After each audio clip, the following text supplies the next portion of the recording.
Halo sahabat YouTube, tak takut digugat WTO Presiden Jokowi resmi melarang ekspor bauksit. Kementerian SDM memastikan akan tetap memberlakukan larangan ekspor mineral mentah jenis bauksit.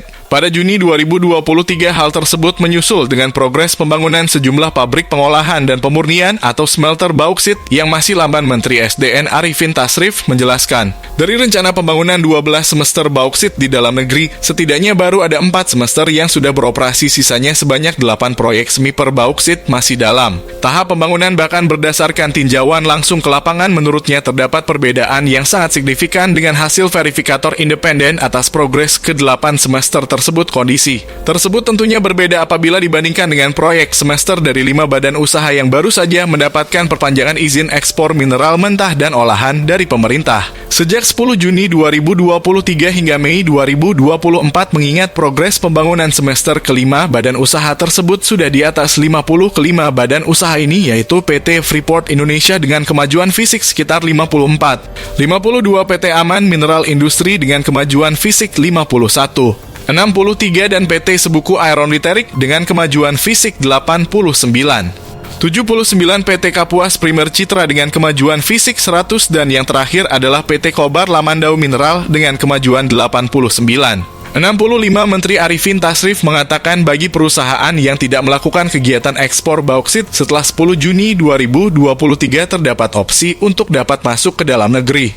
Mengingat sejauh ini sudah ada 4 channel terbaik yang sudah beroperasi larangan ekspor bauksit setelah 10 Juni 2023 ini menandakan pemerintahan era Presiden Jokowi menghentikan ekspor 2 komoditas mineral mentah setelah sebelumnya ekspor biji nikel telah di stok sejak Januari 2020 sebagai informasi Dewan Perwakilan Rakyat atau DPR RI setuju dengan kebijakan pemerintahan Presiden Joko Widodo untuk menghentikan ekspor mineral mentah yakni bauksit setelah 10 Juni 2023 mendatang. Hal ini tertuang dalam kesimpulan rapat kerja Menteri SDM dengan Komisi 7 DPR RI pada hari Rabu tanggal 24 Mei 2023.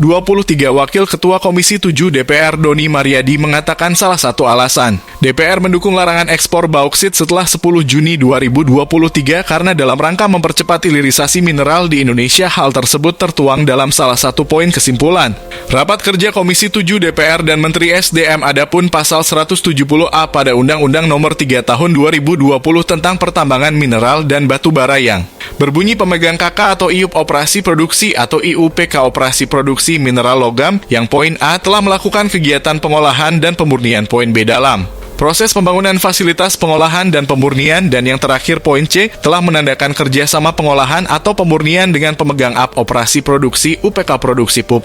Operasi produksi lainnya atau UU produksi khusus untuk pengolahan dan pemurnian atau pihak lain yang melakukan kegiatan pengolahan atau pemurnian dapat melakukan penjualan produk mineral logam tentu yang belum dimur dalam jumlah tertentu dalam jangka paling lama 3 tahun sejak undang-undang ini berlaku. Undang-undang Minerba tersebut berlaku pada 10 Juni 2020, artinya kegiatan ekspor mineral mentah bisa dilakukan paling lambat hingga 10 Juni 2023. Selain itu, ada 4 poin kesimpulan lainnya dalam rapat kerja ini. Berikut isi lengkap kesimpulan traktor Komisi 7 DPR dan Menteri SDM. Yang pertama, Komisi 7 DPR RI menyetujui penggunaan pasal 170A Undang Minerba Nomor 3 Tahun 2020 tentang perubahan atas Undang-Undang Nomor 4 Tahun 2009 tentang pertambangan mineral dan batu bara sebagai dasar penyelesaian polemik pelarangan ekspor dalam rangka mendorong percepatan hilirisasi mineral di Indonesia dan menyelamatkan ekonomi daerah. Yang kedua, Komisi 7 DPR RI mendorong Menteri SDM RI untuk mengevaluasi secara menyeluruh perkembangan fasilitas pemurnian dan selanjutnya akan merumuskan peraturan penjualan mineral logam hasil pengolahan sesuai pasal 170A Undang-Undang Minerba Nomor 3 Tahun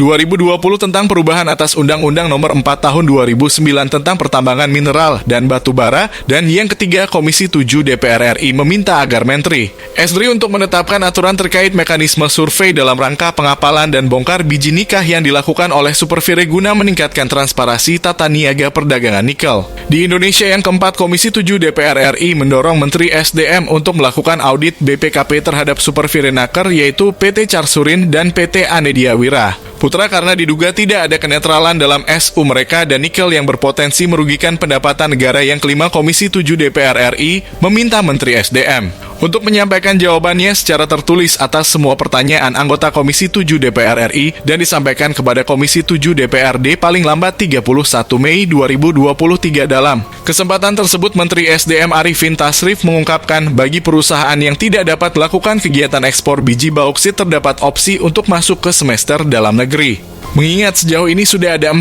channel terbaik di dalam negeri yang sudah beroperasi, di sisi lain pemerintah justru memutuskan untuk memberikan relaksasi izin ekspor pada 5 komoditas dan perusahaan yang progres pembangunan smelternya di atas 55 komoditas tersebut, yakni tembaga besi, timbal, seng, dan lumpur anoda.